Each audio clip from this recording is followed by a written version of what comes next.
No, he likes good wine. Not the kind he likes the best. There we go. Oh, would you like to start? Or what? Ladies and gentlemen, Ray Douglas Bradbury.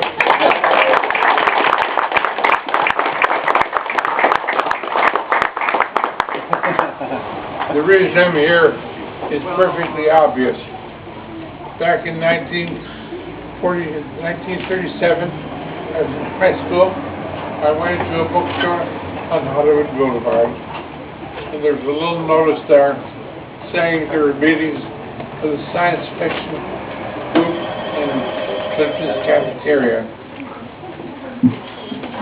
It was signed by Forry Ackerman, and I dropped a note to Ackerman, and I got a letter back from Bruce Shirkey, who was working with him, and they invited me down to Clifton's cafeteria, where you could eat cheaply or free, you know. I had no money, so when I left that evening, I got my meal free, because that cafeteria was a fantastic place. And they lived up to their promise. If you wanted to eat free, you could. So I went upstairs to the brown room and looked in at all these strange people in there. And Forry Ackerman was there, and he invited me in, and the next day he invited me to his house, and I helped him put out the first issue of Imagination magazine. We hectographed. The hectographing was a gelatin knife. If you know that, it's a pan of gelatin, and you dip the paper in and pull it off, and that's hectographing.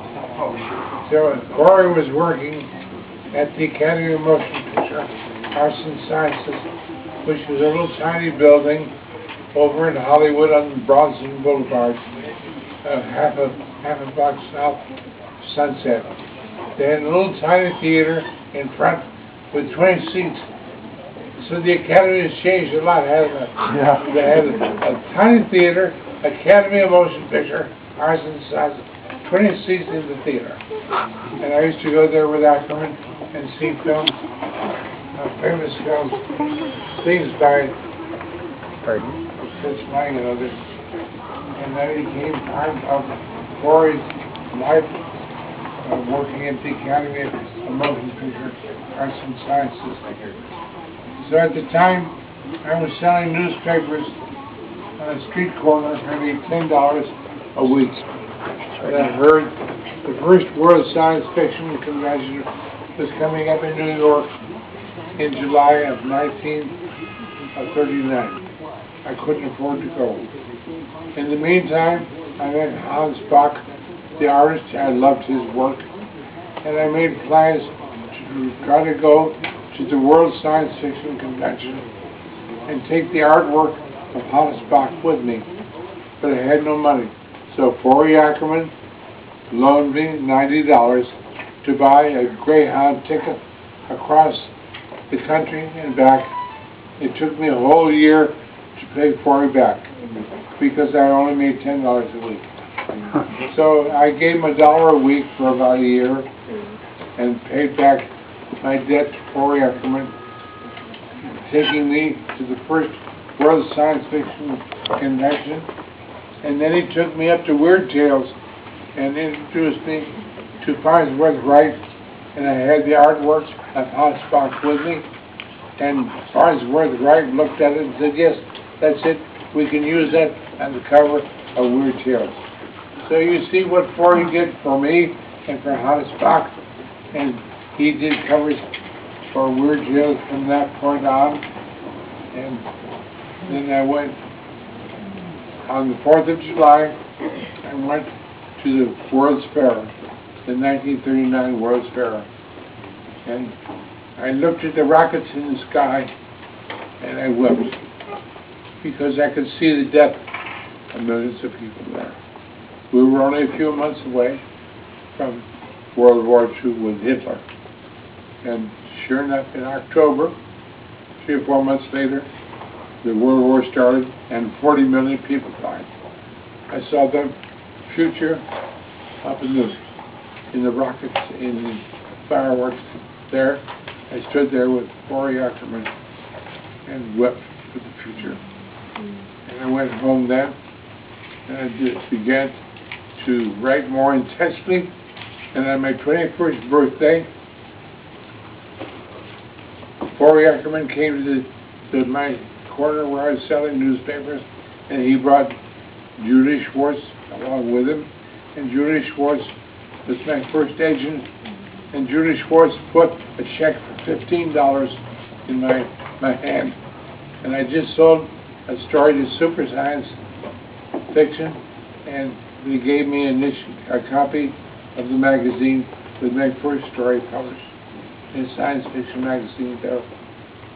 So that's the kind of year it was, and that's how I started writing and continuing my future, along with Forry and all the others. And I came down to the Science Fiction League, and at Forry Ackerman's house, I met Robert Heinlein. And Robert Heinlein was starting his career as a writer too.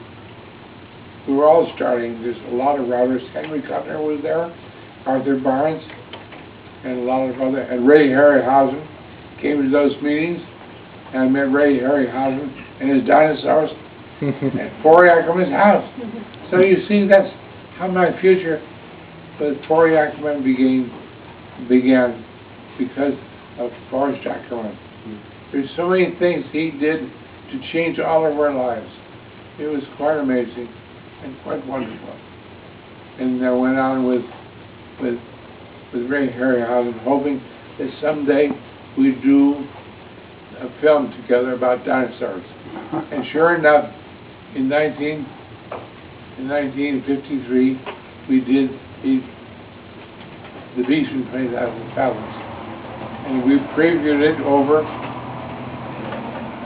near the Crenshaw Boulevard, and Forry Ackerman was there at the preview with us. So you see, he came in and out of our lives everywhere. And I did it. He came from outer space that same year, and Forry Ackerman came to the preview of that. And both films were at the Pantages Theater, and Forry Ackerman was there with us for the premiere of It Came from Outer Space and The Beast from 20,000 Fathoms. And when Moby Dick opened there in 1956, Forry Ackerman was there. So you see, I keep repeating his name and the way he improved my life and the life of all of us. So when I heard about the birthday coming up, there were several plans that didn't sound right. And I called the bookstore here and said, no, it's got to be here. This is a great bookstore. And Forry Ackerman loves it as much as we love it. So we're all here today to declare our love to Forrest Ackerman. And I hope he makes it to 100 and we'll come here again. Okay.